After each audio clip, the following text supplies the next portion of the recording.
This is video 2 on runoff. In this video, we'll talk about hydrographs and hydrograph theory. Let's first define the hydrograph. The hydrograph is a plot of flow rate versus time for a given location within a stream and represents the main hydrological response function.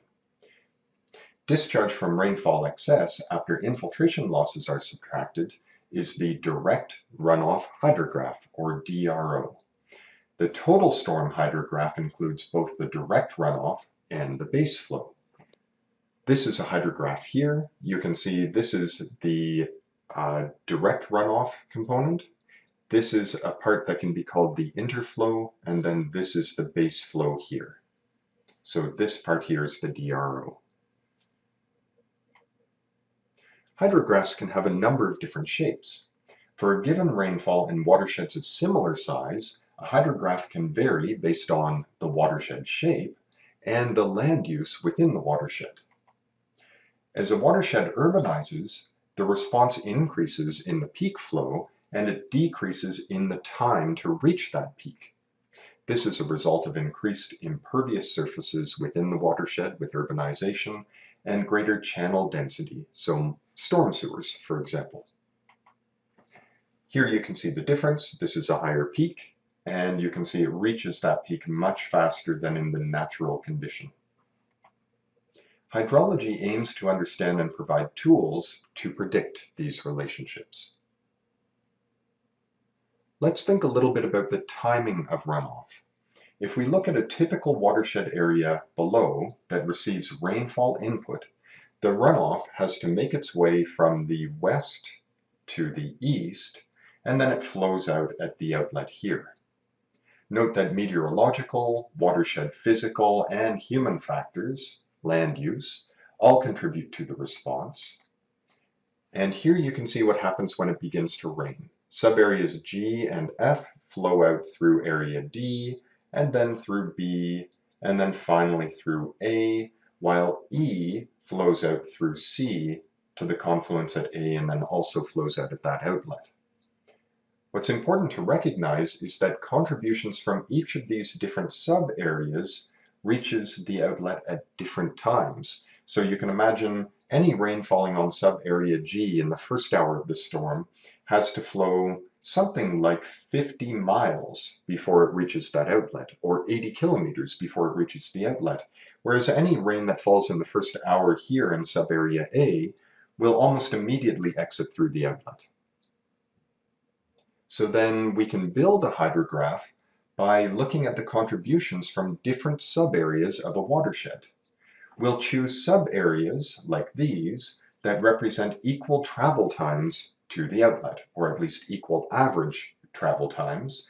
These are called isochrones, or same time. Complex rainfall events can then be analyzed by computing the products of rainfalls, Pi, and the various areas, Ai. So here are the Pi, here are the Ai. Runoff arrives at the outlet first from A1, then from A2, which is a little more distant, then from A3, and then finally from A4. More interestingly, rainfall from period 1 that falls on A2 arrives at the same time to the outlet as rainfall from P2 falling on A1. Together, these two will produce outflow Q2, or the outflow at the second hour of the storm. Likewise, rainfall from P1 that falls on A3 is going to arrive at the same time as P2A2 or P3A1, and so on. And so this is really a key concept, this idea of lagging and adding. So we'll come back to that later on in this section, but remember this concept, lagging and adding, as we explained in these 2 points here. Another important topic is the duration of the hydrograph versus the rainfall event itself. The duration of rainfall is usually much shorter than the time base of the hydrograph. Here's the precipitation, here's the time base of the DRO hydrograph. The example below here shows rainfall and runoff for Little Cypress Creek in Houston. You can see that the rainfall event lasted 15 hours. There it is. But the hydrograph rises to a peak flow only after 15 hours and then recedes to zero flow after 40 hours. The early part of the rainfall also has infiltrated into the soil so that about 50% of the rainfall became direct runoff and the other 50% was soaked up. The part that became the direct runoff is called the rainfall excess. We'll come back to that later. Note that it's also possible to have uniform rainfall over a long period of time over a small watershed, and this leads to something pretty interesting. If the rainfall continues at a constant intensity for a very long period, it fills the storage, so all of the soil is saturated, and then the equilibrium discharge can be reached where the inflow, the rainfall, becomes the outflow. This, of course, rarely occurs in nature, except for very small basins or perhaps parking lots. And we'll see this concept again once we come to unit hydrographs. There's another important definition here called the time of concentration. This is the time at which the entire discharge area is contributing to the flow. So this is labeled here as P. This means that the farthest location in the watershed has had water already reach the outlet and flows out from the outlet at the same time as water from nearer points to the outlet. What does a hydrograph look like then in formal terms? Well, a typical hydrograph has a rising limb, a crest segment, and then a recession curve. The inflection point here on the falling limb is often assumed to be the point at which the direct runoff ends and then the base flow takes up the remainder. The direct runoff hydrograph, or DRO, is usually of the greatest interest in hydrological studies. It represents the hydrograph response of the watershed to rainfall excess or to a storm. The rainfall excess, or PM, is obtained by subtracting the infiltration losses from the total storm rainfall. So in other words, PN is the gross precipitation minus any infiltration. And then the shape and timing of the DRO hydrograph is related to the duration and intensity of the rainfall and the factors governing the watershed area. In other words, the shape of each DRO is going to depend on the storm as well as the characteristics of the watershed where it's measured.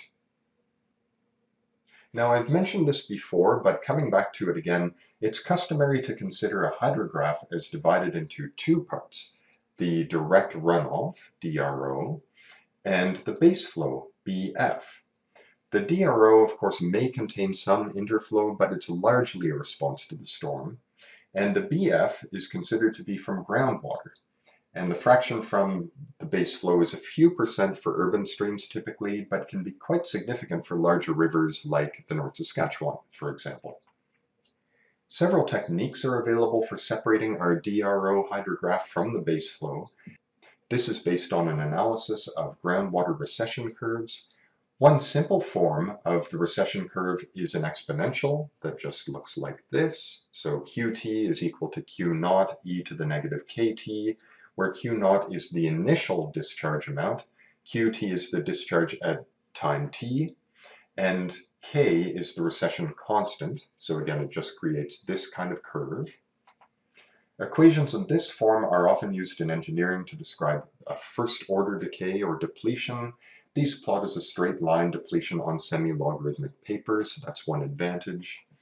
The difference between this curve and the total hydrograph is then plotted on the same paper, and that represents the DRO. Of course, if we're going to develop a recession curve, we should use a number of different storms so that we get the best representation of that recession curve. Simpler methods are also available, and they're depicted here. The baseflow recession can be extended under the peak of the hydrograph to a point on the recession limb. Okay, so that's A to D. This is a very simple one. A concave method also extends the baseflow under the peak of the hydrograph and then to an inflection point on the recession curve. That's ABC. But it's important to note that all methods are arbitrary and somewhat inaccurate. Now, let's see what a storm hydrograph actually looks like.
This is the end of video 2.